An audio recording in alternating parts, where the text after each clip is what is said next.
have some time to interact. But I was approaching becoming a board member here at PUSD, and I started making some phone calls. You know, I need to ask other leaders who are in public service, you know, what is this like? What should I expect? Should I do this at all? And I called Senator Steve Pierce, who's a friend of mine, and I said, Steve, you know, I'm thinking about being on the governing board, you know, what do you think? And he said, Greg, I don't know why anyone would want to do that. And I was like, okay, what does that mean? And Steve has been in public office for, I think, maybe 6-7 years at least, and he's been involved with politics longer than that. But I think, you know, as we talked, he said, Greg, it's a thankless job. You're going to get people who are upset and unhappy with your decisions, and you know there's no pay, right? And I said, yeah, I know there's no pay.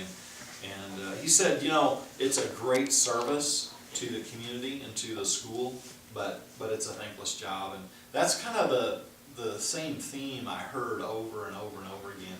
But a year prior, back in 2013, I was on a committee to try to get the bond and override passed. I don't know if you guys can remember that or if you were involved with that at all.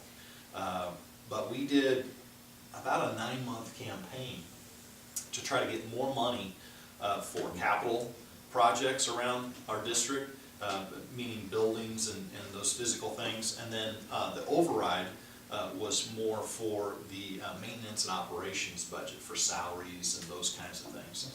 And so we worked very hard for 9 months, very hard. And we came up short. We didn't get the bond and override passed for a number of different reasons, and it was kind of discouraging, honestly, after all that work. And at that point, I felt like, you know, that's when I really felt I needed to get more involved and run for school board and see if I could make a difference on the school board. And with both of those decisions, helping out with the bond and override, because again, it's an unpaid position and it's a lot of extra hours, and with running for school board, I you know, felt like this is an opportunity to serve my community, because I'm not going to get a lot out of it. Now let me back up. I have 7 children, 2 district graduates, and then I've got a junior and a sophomore. Austin's a junior, you might know Austin, and Brooklyn is a sophomore. I've got a 7th grader at Mile High, and then 2 at Washington right now. And so I do have an interest to see the schools do well, and so that's been a motivation for me. But when I was approaching both of those decisions, this quote from Theodore Roosevelt was very helpful to me.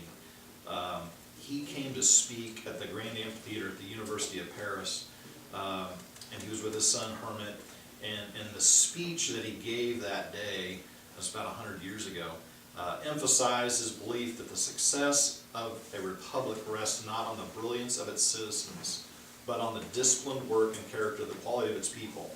He told the audience that day that self-restraint, self-mastery, common sense, the power of accepted individual responsibility, and yet of acting in conjunction with others, courage and resolutions, these are the qualities which mark a masterful people.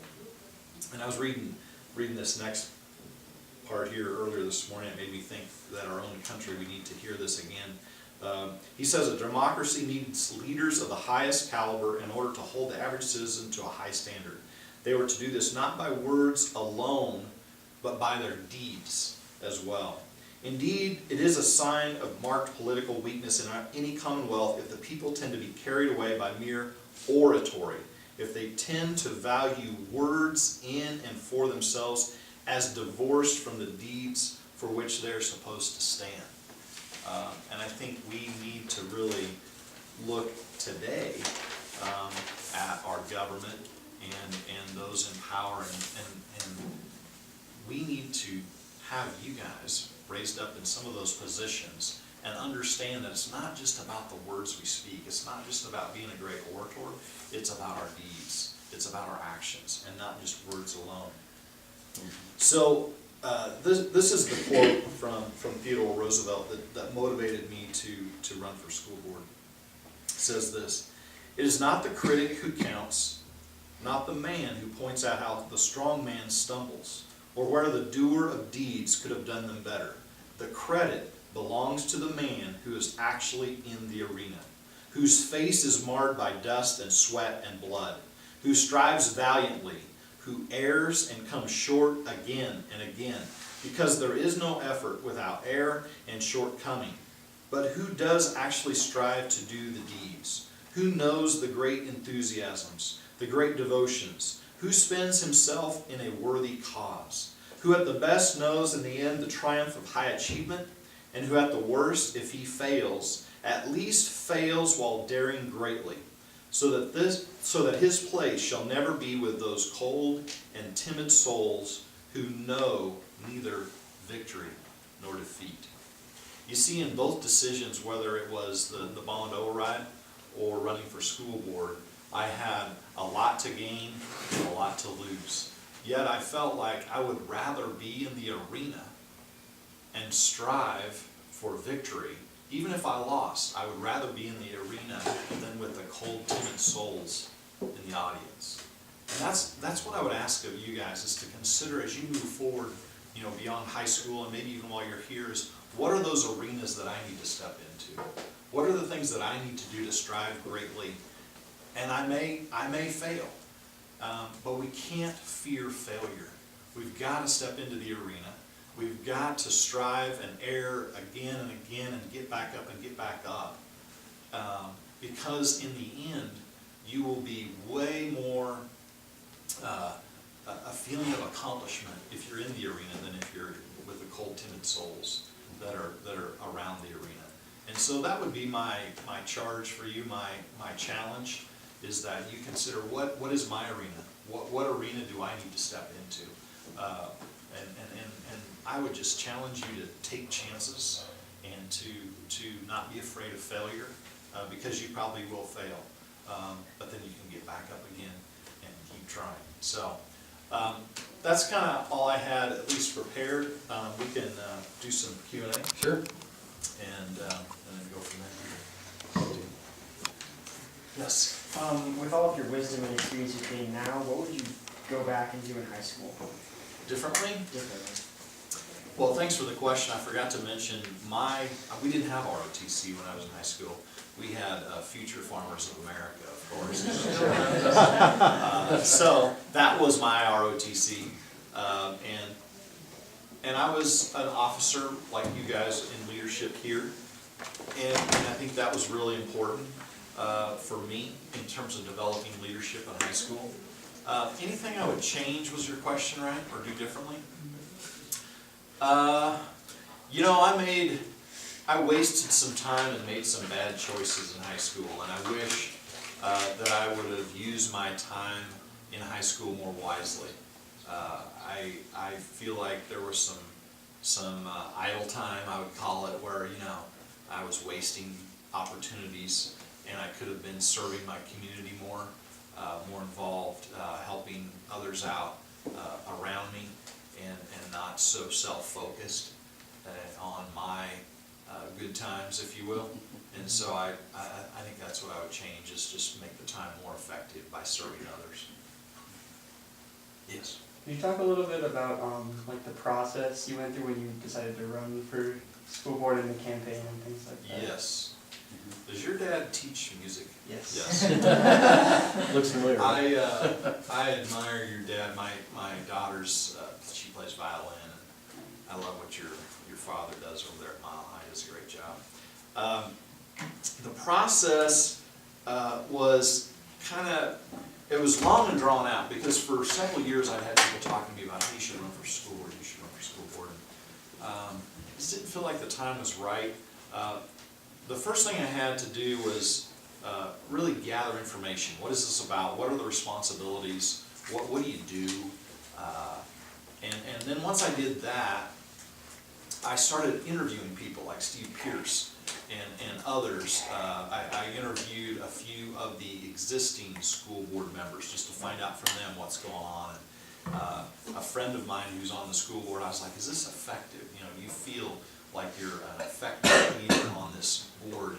And so I did a lot of interviewing of people, and then once I felt pretty confident that it's something I should do, I went to my existing board at the camp and asked their permission and blessing if I could run for school board to make sure it was okay with them, because there's a time commitment that kind of pulls me away from camp.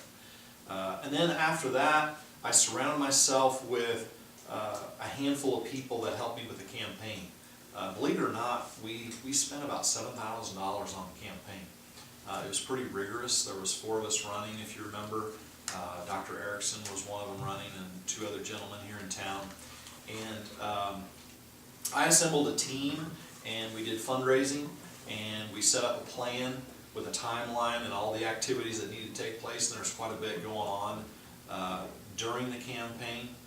So it was helpful to have those people around me helping. You know, I could delegate and ask people to help out that way. And you know, just a lot of meetings where you're going and speaking or being introduced, radio, newspaper, all that stuff was going on at the time. And then you had to do all the print stuff that gets handed out. And so it was pretty grueling, honestly. We did a debate here at the school. Seems like it was maybe a few months out from the actual vote, maybe in September, October. So yeah, and then you know, you go to the victory party and hope they won. So it was a great experience. But there's a lot to it. It actually kind of mirrored what we did with the bond and override, so that was helpful that we'd gone through the bond and override. The campaign kind of had some of the similar aspects. That second quote about the arena, who was that by? That was Theodore Roosevelt. Oh. Yeah. Both were. Yeah, you could Google Theodore Roosevelt quote or Man in the Arena. Man in the Arenas, yeah, I've seen it. Thank you. Yeah, it's a great Really quote. good. Yeah. Mhm. What, I have a question, what, the process of doing the bond and override and running, what did you learn about yourself in that process that you didn't know? Well, you know, you're real vulnerable. Mhm. You know, because even with a bond and override, you put so much time into it, and you're trying to convince people to do this, you're real vulnerable, and you find out where people stand, Mhm. you know? And then when it's yourself running, you're even more vulnerable. You know, you're putting yourself out there, and I was a little uncomfortable initially selling myself. You know, it's just kind of a different, I've never been in that spot to sell, you know, myself to be on the board. Why is it that people should vote for me? And that was an interesting paradigm to be in the middle of that. I think just also the determination it takes to just keep going. You know, there's those days where you're like, wow, this is getting long, and are we getting anywhere? And Sure. and in a campaign, you don't know. You know, there's no polling every bit. You don't get this polling data telling you, hey, you're right on target. You know, you're ahead in the polls. Or you don't locally, you don't get that, and so you just kind of have to self-motivate. You know, every day and get up and say, you know, we're going to keep doing this and keep moving forward. And it helps when people are encouraging, but there's always, you know, those critics, those cold, timid souls that are negative. So yeah, it was a great experience. I learned a lot and would do it again. Yeah, yeah, that's great.